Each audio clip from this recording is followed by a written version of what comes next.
அன்பு நண்பர், அன்பு சகோதரர் ரோபோ சாகருடைய மரணம் என்பது எவ்வளோ பெரிய அதிர்ச்சிங்கிறது அவர் கூட இருக்கிறவங்க எல்லாத்துக்குமே தெரியும். அவருடைய முதல் மேடையிலிருந்து நான் கூட வந்திருக்கேன். ஸ்டாண்டப் காமெடி அவர் ஆரம்பித்த காலம், அந்த சீரியலுக்கே நான் தான் முதல்ல பாட்டு எழுதினது. அந்த முதல் மேடையிலேருந்து அவர் கூட இருந்த நட்பு கடந்த வாரம் வரைக்குமே அவ்வளோ அன்பாகவும் அவ்வளோ வெகுளியாகவும் அவ்வளோ உண்மையாகவும் ஒரு நட்பை அழகாக கொண்டு போவார். இவ்வளோ விரைவாக மரணம் அவரை கவ்விக்கொண்டது என்று நினைக்கும் பொழுது மிக வருத்தமாக இருக்கிறோம். நிறைய துயரமான ஒரு நிகழ்வு. இப்போ தான் வாழ்க்கையை ரொம்ப அளவுக்கு ஸ்டாண்ட் பண்ணி அவர் வாழ்ந்துகிட்டு இருந்தார்.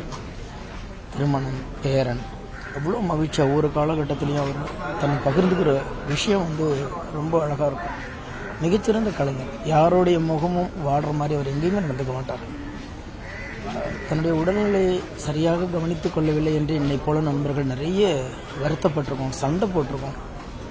ஆனால் அதெல்லாம் சரியாயிடும் கவிஞரே, அதெல்லாம் சரியாயிடும் என்ன அப்படின்னு சொல்லிட்டு அவர் சொல்லும்போது நிறைய கவலைப்பட்டோம். இடையில அவர் ரொம்ப போராடி இந்த இடத்துக்கு நாங்கள் எல்லாருமே கொண்டு வந்தோம். ஆனால் மறுபடியும் அவருடைய உடலில் கவனம் செலுத்தாமல் அவர் தன்னுடைய மனம் என்ன சொல்லுதோ அந்த மாதிரியே வாழ்ந்துட்டார். அதோடைய விளைவை இவ்வளோ விரைவாக நம்மளை விட்டுட்டு போயிருக்காரு. ஏன்னா பேரனுக்கு நாளைக்கு மறுநாள் காது குத்து வச்சுருக்காங்க. அதெல்லாம் பார்க்கும்போது எவ்வளோ துயரமான நிகழ்வுங்கிறது நம்மளாலே தாங்க முடியும்போது அவருடைய குடும்பத்தார், உறவினர்கள் இவ்வளோ வருத்தப்படுவாங்க.